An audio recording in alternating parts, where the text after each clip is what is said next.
안녕하세요. 예술경영인사이트의 변혜정입니다. 오늘은 문화예술 현장에서 마케터로 활동하시는 분이 있어서 자리에 한번 모셔봤습니다.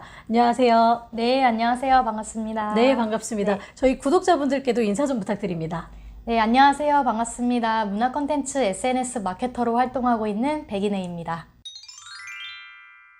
앞에서 문화마케터다 이렇게 소개를 해주셨는데 현재 하고 계신 일들을 좀 더 자세하게 말씀해 주시겠어요? 네, 현재 저는 트렌드넷이라는 SNS 마케팅 회사를 운영하고 있습니다. 그래서 오랫동안 기업을 위주로 했었는데요. 제가 문화 마케팅 쪽으로 들어와서 요새는 축제 마케팅이나 공연, 전시, 패션 영화제 이런 쪽에 마케팅들을 하고 있습니다. 우리가 사실 문화 마케팅이다 이러면 기업의 관점에서 문화를 활용한다라는 게 일반적으로 많이 알려진 상식이잖아요. 네. 근데 지금 이야기를 들어보니까 문화예술 현장에서 벌어지고 있는 일들을 직접적으로 좀 마케팅하는 것처럼 그렇게 회사 소개를 해주셨어요.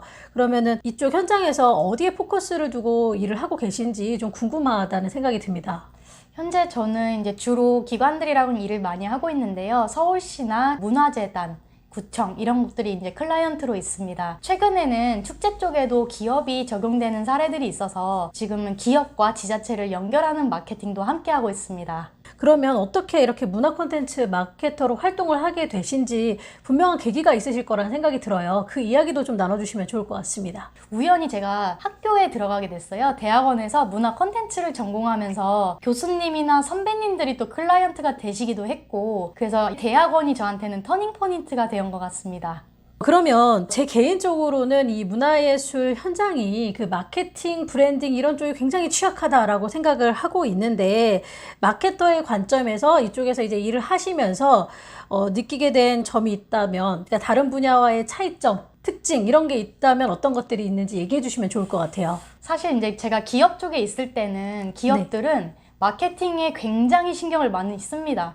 온라인 마케팅은 거의 전쟁터와 같기 때문에 서로 고군분투 난리거든요. 그런데 문화예술 기관 쪽으로 들어와 보니까 다들 마케팅이 너무 중요하다, 홍보 많이 해야 된다, 많이 와야 된다 하는데 정작 예산이 없는 거예요.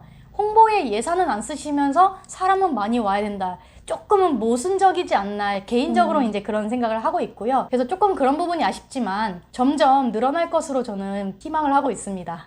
마케팅이 중요하다라고 이야기하는 건 기업이나 이쪽 현장이나 크게 다르지 않지만 결국은 돈을 쓰는 파이가 다르다라는 얘기신 거네요. 달라도 너무 다르고요. 아니 이렇게 홍보 예산이 없으면서 어떻게 사람한테 이렇게 홍보를 하겠다고 중요하다고 말씀하시는지 조금은 이해가 안 되는 부분들도 사실은 있습니다. 그래서 제가 앞으로는 그쪽으로 좀 연구를 더 해봐야겠다 생각을 하고 있습니다.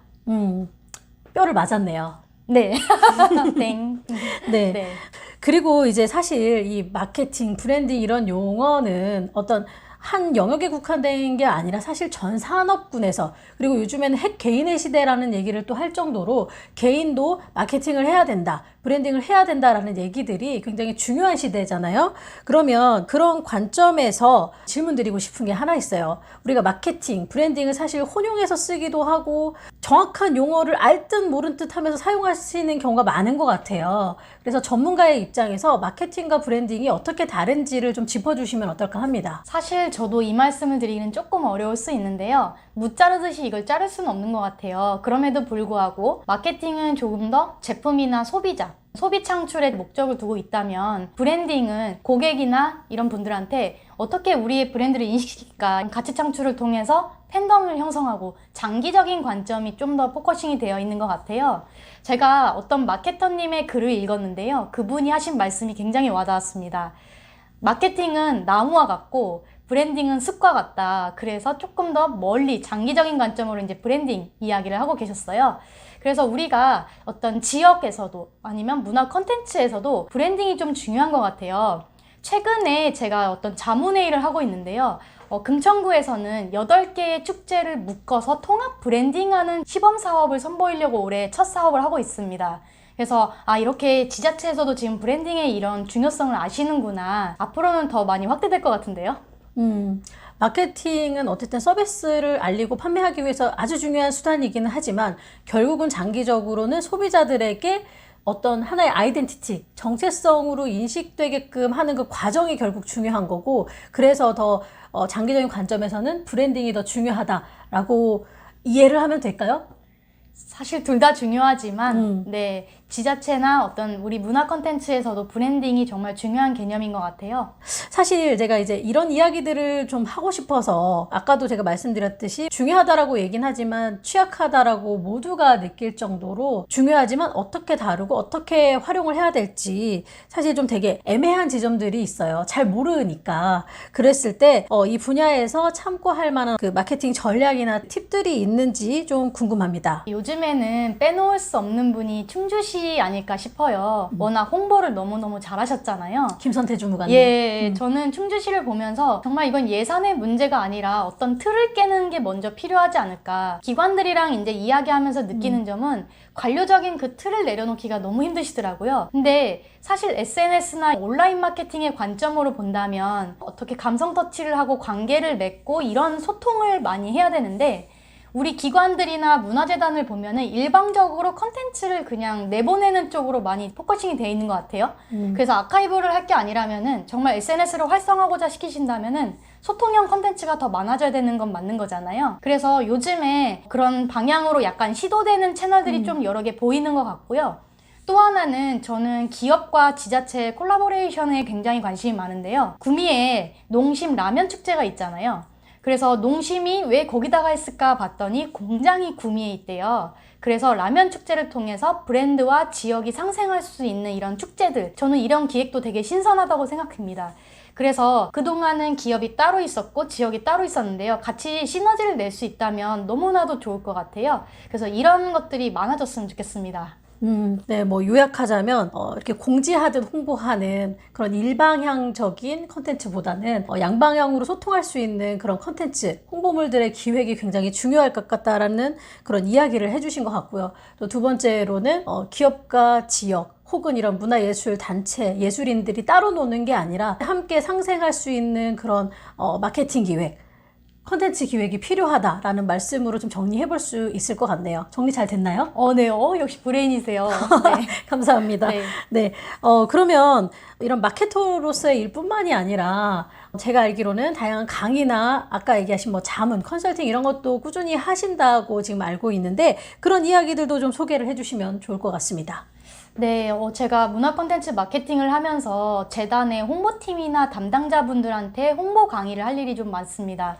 아무래도 이제 충주시 이런 여파로 틀을 깨는 콘텐츠에 대한 강의 요청도 많이 있는데요. 그럼에도 불구하고 아직까지는 그 윗분들의 컨펌에 맞춘 콘텐츠 그리고 다양한 팀에서 주는 것들을 업로드해야 되는 이런 형태들이 많다 보니까 아직까지 확실하게 그 틀을 깨기에는 조금 머나먼 이야기 같긴 합니다. 그럼에도 불구하고 정말 가야 될 방향성은 저는 우리 문화 콘텐츠에서도 조금은 더 시민들하고 관계 형성을 하고 그들에게 조금 더 친근하게 다가갈 수 있는 콘텐츠가 많아졌으면 좋겠습니다. 사실 말씀하시는 걸 들으니까 좀 뜨끔하기도 해요. 저희는 기관이 아니라 민간 조직임에도 불구하고 뭔가 모객을 하거나 사람들을 이렇게 불러 모아야 할 때 저희도 구성적으로 말씀하신 그런 방법들로 공지를 하고 홍보를 했던 게 많았던 것 같거든요. 저희 같은 팀들도 그렇고 공공 쪽에서 일하시는 분들도 그렇고 말씀하신 부분들이 많이 개선되어야 될 것 같다는 생각이 들고 그런 메시지들을 전하는 그런 강의 컨설팅을 위주로 하고 계신다라는 말씀이신 거죠? 네, 맞습니다. 그래서 한 가지만 더 덧붙이자면 저는 그 기관들이 언어부터 좀 바꿨으면 좋겠습니다. 채널에 올릴 때 정말 시민들이 초등학생이 봐도 이해가 되게 쉽게 올려야 되는데 그 고지고대로 다 올려놓다 보니까 내용 자체도 잘 이해가 안 되고요. 뭐 홈페이지에 가서 자세한 내용을 확인하라는데 SNS 이용자들은 홈페이지까지 자주 넘어다니진 않습니다. 그래서 충분히 컨텐츠 안에서 조금 호기심 자극을 해주시고 그 다음에 더 궁금한 건 자세한 건 확인해봐라 이렇게 하시면 조금 더 활성화가 더 될 것 같습니다. 네, 뼈를 계속 때려주고 계십니다. 네. 좀 후드려 패주셔서 없어질 것 같아요. 네. 근데 아까 이제 앞에서 이제 뭐 연구를 하신다 이런 얘기를 하시기도 하셨고 대학원 진학 얘기를 해주셨는데 연구 비하인드가 있다면 뭐가 있는지 혹은 어떤 연구로 논문을 쓰셨는지 이런 것들도 좀 궁금하긴 하네요. 제가 언론사에 칼럼을 쓰고 있었는데요. 저희 편집국장님의 권유로 들어가게 되었어요. 근데 저의 적성에 이 문화 콘텐츠가 너무 재밌는 거예요. 모르는 거를 계속 경험하고 새로운 것들을 자꾸 접하는 게 제 적성에 딱 맞더라고요. 그래서 논문도 제목이 소셜미디어를 활용한 기업의 문화 마케팅이 브랜드 자산 및 관계 지속 의도에 미치는 영향이에요. 기업들은 문화 예술을 어떻게 활용하고 있는지, 그리고 점점 소비자들은 이제 광고를 회피하는 현상이 너무 두드러지게 심해졌잖아요. 그래서 결국은 감성 터치를 해야 되고 고객과의 친근감을 형성할 때 문화적인 요소가 굉장히 중요하다는 게 결과에도 나왔습니다. 기업들이 요즘에 문화재단들이 많이 생기고 있는 건 아시죠? 그래서 이렇게 인식이 많이 바뀌고 있구나. 그래서 저는 나중에 이걸 좀 더 심도 있게 연구를 해서 정말 이 기업이 문화예술을 적용했을 때 얼마만큼의 브랜드의 가치가 상승될 수 있는지 더 깊은 연구를 한번 해보고 싶습니다. 이야기를 듣다 보니까 사실 기업에서 문화 마케팅을 한다, 문화를 활용한다라고 했을 때는 단편적인 부분은 자신들의 서비스를 위한 브랜딩과 마케팅을 한다라고 볼 수도 있지만, 이제 문화예술 종사자의 관점에서 보면은 우리가 할 수 있는 일을 그쪽에 적용할 수도 있겠구나. 그러면 새로운 기획이나 문화예술 콘텐츠를 제안해서 협업할 수 있는지를 본다 그러면, 또 어떻게 보면은 이 문화예술 현장 종사자분들에게는 기업이 또 기회가 될 수도 있겠네요. 네, 맞습니다. 그래서 서로 콜라보 하시면 굉장히 시너지가 많이 날 수 있거든요. 그래서 이미 수많은 사례들이 나오고 있기 때문에 더 많이 활성화돼서 같이 상생하는 모델들이 많이 생겨났으면 좋겠습니다. 네, 그러면 이런 걸 통해서 궁극적으로 꿈꾸는 바가 있으시다면 말씀해 주시겠어요? 이건 개인적이긴 사항이긴 하지만 솔직히 국내에서 문화 콘텐츠 하는 보니까 약간은 좀 틀에 박힌 것 같다는 생각이 조금 들긴 들었어요. 식상한 콘텐츠도 많고, 특히 축제 쪽에 가보면은 그냥 연예인 위주의 공연과 이런 부분들이 좀 아쉬운 부분들이 많았는데요. 저 개인적으로는 이제 글로벌하게 이런 경험들을 많이 하고 싶습니다. 그래서 세계에 정말 멋진 축제나 다양한 공연, 전시들을 많이 보고 와서 진짜 컨텐츠 여행을 통해서 조금 더 멋진 기획자가 되어보고 싶습니다. 네, 지금까지 다양한 이야기들을 이렇게 쭉 나눠봤는데요. 여기서 좀 마무리를 좀 해야 될 것 같아요. 그래서 끝으로 하고 싶은 말씀이 있다면 해주시겠어요? 네, 앞으로 제가 문화 콘텐츠 SNS 마케터로서 이 업계에 그래도 한 획을 그어야겠다는 약간의 포부를 가지고 있는데요. 정말 다양한 활동을 통해서 매체나 글로써 이제 영향력을 널리 전파하고 싶고요. 앞으로 우리 현장에서 많이 뵀으면 좋겠습니다. 네, 좋습니다. 네, 저도 자주 봬요. 네, 영광입니다. 네, 네. 그러면은 오늘 그 백인혜 대표님과의 인터뷰, 대화는 여기서 마무리를 하고요. 같이 좀 마무리 인사 좀 드려볼까요? 네, 그럼 오늘은 여기서 끝!